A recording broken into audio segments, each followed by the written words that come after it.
బంగ్లాదేశ్ రావణ కాష్టంగా మారింది. ప్రభుత్వ ఉద్యోగాల్లో రిజర్వేషన్ల అంశంపై బంగ్లా బగ్గుమంటోంది. దీంతో ఆ దేశం అగ్నిగుండంలా మారింది. చివరికి ప్రధాని షేక్ హసీనా రాజీనామా వరకు వ్యవహారం వెళ్ళింది. ఇప్పుడు ప్రపంచవ్యాప్తంగా అందరిలో మొదలవుతున్న ప్రశ్న ఒక్కటే: ఇన్ని రోజులు ఆగిన అల్లర్లు, ఆందోళనలు ఆదివారం మరోసారి జరగడానికి గల కారణం ఏమిటి అని. మరి దీనికి కారణం ఏంటి? ప్రధాని హసీనాను సైతం షేక్ చేసిన కారణాలేంటి? Let's watch the story.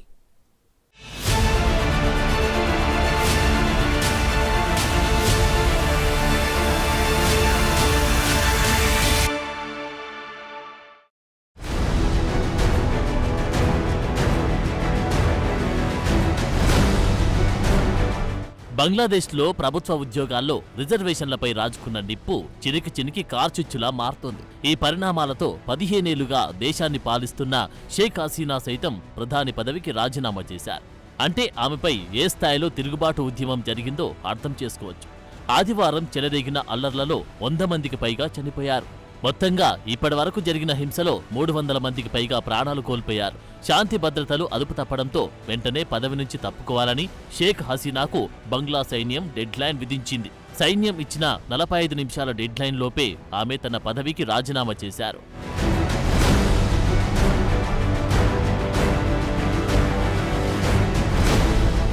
ఇదే సమయంలో బంగ్లాదేశ్ ప్రధాని షేక్ హసీనా ఆఫీసులోకి ఆందోళనకారులు ప్రవేశించారు. దేశంలో పరిస్థితులు మరింత క్లిష్టతరంగా ఉండడంతో బంగ్లాదేశ్ ప్రధాని పదవికి షేక్ హసీనా రాజీనామా చేశారు. అనంతరం దేశం విడిచి విదేశాలకు పరారయ్యారు.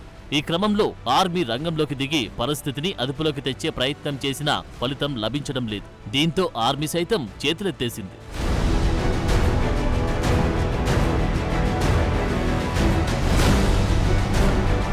స్వాతంత్ర సమరయోధుల కుటుంబాలకు ప్రభుత్వ ఉద్యోగాల్లో 30% రిజర్వేషన్లను ప్రభుత్వం ప్రకటించడంతో జులైలో విద్యార్థులు రోడ్డెక్కారు. అప్పుడు ఆ ఆందోళన రాజధాని ఢాకా నగరానికే పరిమితమైంది. కానీ ప్రభుత్వం వారిపై కఠినంగా వ్యవహరించింది.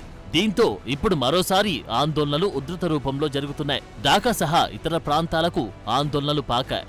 ఎక్కడ చూసినా దారి దిగ్బంధనం, ప్రభుత్వ కార్యాలయాలపై దాడులు, కర్రలు పట్టుకొని ఆందోళనకారులు ఉగ్రరూపం దాల్చారు. పోలీసులు అధికార అవామీ లీగ్ పార్టీ కార్యకర్తలపై దాడులకు దిగుతున్నారు. ఈ వ్యవహారమంతా హస్తినా ప్రభుత్వ మొండి వైఖరేనని స్పష్టమవుతుంది. నిజానికి బంగ్లా ప్రభుత్వ ఉద్యోగాల్లో స్వాతంత్ర్య సమరయోధుల కుటుంబాలకిచ్చిన 30% కోటాను బంగ్లా సుప్రీంకోర్టు కూడా తప్పుపట్టింది. కానీ ప్రభుత్వం మాత్రం సుప్రీంకోర్టును సవాలు చేయడం అల్లర్లకు దారితీసింది. ప్రధాని షేక్ హసీనా తన అనుచరులకు కావలసిన వాళ్లకి ప్రభుత్వ ఉద్యోగాలు ఇవ్వాలన్న ఉద్దేశంతోనే ఈ రిజర్వేషన్లు తీసుకొచ్చారన్న ఆరోపణలు వెల్లువెత్తాయి. పార్టీ కార్యకర్తల కుటుంబ సభ్యులకు ఉద్యోగాలిచ్చేందుకే ఈ కుట్ర చేస్తున్నారని దేశవ్యాప్తంగా పలు యూనివర్సిటీ విద్యార్థులతో పాటు సాధారణ ప్రజలు కూడా విమర్శిస్తున్నారు.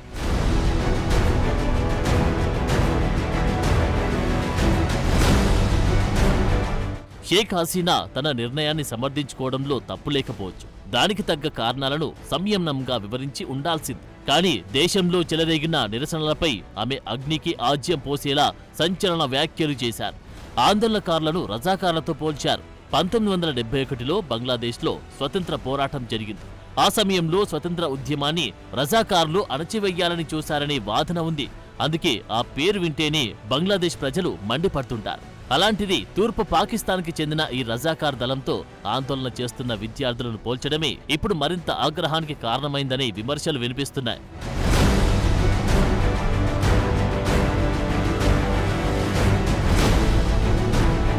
ఒక రిజర్వేషన్ అంశం ప్రతిపక్షాలకు కూడా కీ పాయింట్గా మారింది. బంగ్లాదేశ్ నేషనలిస్ట్ పార్టీ ప్రజలు ప్రభుత్వానికి సహకరించొద్దని, పన్నులు, ఇతర బిల్లులు చెల్లించొద్దని, ఉద్యోగానికి వెళ్లొద్దని పిలుపునిచ్చింది.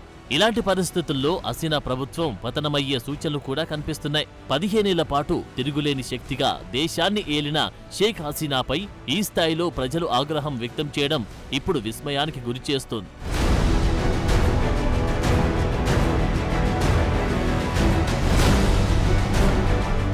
నిజానికి బంగ్లాదేశ్లో షేక్ హసీనాపై ప్రజల్లో తీవ్ర వ్యతిరేకత ఉంది. బంగ్లాదేశ్లో కొన్ని నెలలుగా కరెంటు కోతలు తీవ్రమయ్యాయి. దీంతో పరిశ్రమలు నష్టాల్లో కూరుకుపోతున్నాయి. కరెంటు సక్రమంగా ఉండకపోవడంతో ప్రజలు తీవ్ర ఇబ్బందులు పడుతున్నారు. పెట్రోల్, డీజిల్ ధరలు కూడా విపరీతంగా పెరిగిపోయాయి. ఈ కారణంగా కూరగాయలు, నిత్యావసరాల ధరలు బగ్గుమంటున్నాయి. ఈ మొత్తం వ్యవహారంతో బంగ్లాదేశ్లో ప్రస్తుతం ప్రజలు ఏమి కొనలేని, తినలేని పరిస్థితిలో ఉన్నారు. దీంతో ప్రభుత్వంపై ప్రజల్లో తీవ్ర వ్యతిరేకత నెలకొంది. ప్రధానిగా షేక్ హసీనా విఫలమయ్యారని ప్రజలు భావిస్తున్నారు.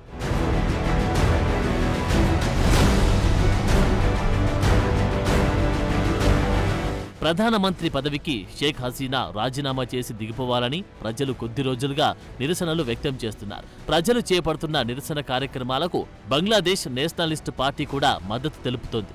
కాగా ప్రజలకు బీఎన్సీ మద్దతు తెలపడంపై షేక్ హసీనా ప్రభుత్వం ఆగ్రహం వ్యక్తం చేసింది. అయినా కూడా అవేవీ పనిచేయలేదు. ప్రజలు, విపక్షాల ఆగ్రహం ఫలించి చివరకు ఆమె రాజీనామా చేసి దేశం నుంచి పారిపోయేలా చేశాయి.